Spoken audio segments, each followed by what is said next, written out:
ಪ್ರಧಾನಿ ನರೇಂದ್ರ ಮೋದಿ ಎನ್ಡಿಎ ನೂತನ ಲೋಕಸಭಾ ಸಂಸದರೊಂದಿಗೆ ಉಪಹಾರ ಸಭೆ ನಡೆಸಿ ಸಂಸದೀಯ ಚರ್ಚೆಗಳಲ್ಲಿ ಸಕ್ರಿಯವಾಗಿ ಪಾಲ್ಗೊಳ್ಳುವಂತೆ ಕರೆ ನೀಡಿದ್ದಾರೆ. ಸಂಸತ್ತನ್ನು ಪ್ರಜಾಪ್ರಭುತ್ವದ ಅತ್ಯುನ್ನತ ದೇವಾಲಯ ಎಂದ ಅವರು ಕಲಾಪಗಳ ಗದ್ದಲದ ಬಗ್ಗೆ ಕಳವಳವನ್ನು ವ್ಯಕ್ತಪಡಿಸಿದ್ದಾರೆ.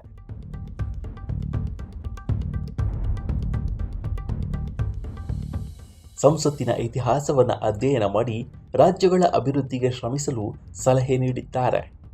ಎನ್ಡಿಎ ಒಂದು ಕುಟುಂಬ ಅಂತ ಭರವಸೆ ನೀಡಿದ ಮೋದಿ ಕ್ಷೇತ್ರಗಳ ಅಭಿವೃದ್ಧಿ ಕೆಲಸಗಳಿಗಾಗಿ ನೇರವಾಗಿ ಪ್ರಧಾನಮಂತ್ರಿ ಕಾರ್ಯಾಲಯವನ್ನು ಸಂಪರ್ಕಿಸಲು ತಿಳಿಸಿದ್ದಾರೆ.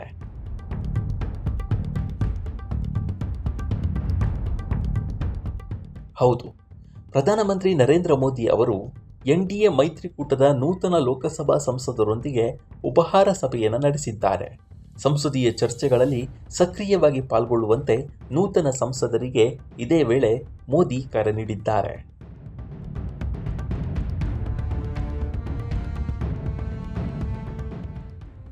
ಸಂಸತ್ತು ಪ್ರಜಾಪ್ರಭುತ್ವದ ಅತ್ಯುನ್ನತ ದೇವಾಲಯ. ಇತ್ತೀಚಿನ ಅಡಚಣೆಗಳ ಬಗ್ಗೆ ಕಳವಳವನ್ನು ವ್ಯಕ್ತಪಡಿಸಿದರು.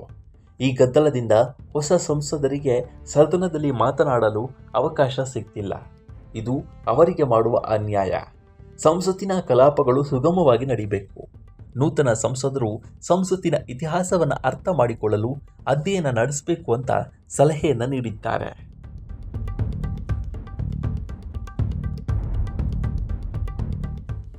ಇನ್ನು ಸಂಸತ್ತಿನಲ್ಲಿ ಅಪಾರವಾದ ಐತಿಹಾಸಿಕ ಮಾಹಿತಿ ಇದೆ.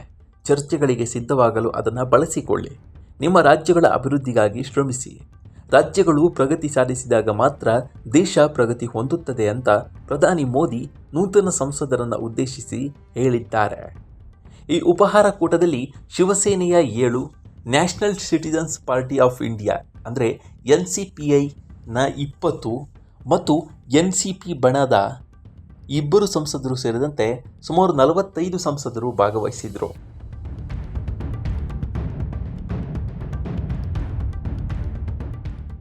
ಇತ್ತೀಚೆಗಷ್ಟೇ ಏಕನಾಥ್ ಶಿಂದೆ ಅವರ ಶಿವಸೇನೆಗೆ ಸೇರಿದ ತೃಣಮೂಲ ಕಾಂಗ್ರೆಸ್ನ ಬಂಡಾಯ ಸಂಸದರು ಹಾಗೂ ಶಿವಸೇನೆಯ ಉದ್ಧವ್ ಬಣದ 6 ಮಾಜಿ ಸಂಸದರಿಗೆ ರಕ್ಷಣೆಯ ಭರವಸೆ ನೀಡಿದ ಪ್ರಧಾನಿ ಮೋದಿ ಯಾವುದೇ ಚಿಂತೆ ಮಾಡುವ ಅಗತ್ಯ ಇಲ್ಲ, ನಾವು ನಿಮ್ಮೊಂದಿಗೆ ಇದ್ದೇವೆ ಅಂತ ಹೇಳಿದ್ದಾರೆ.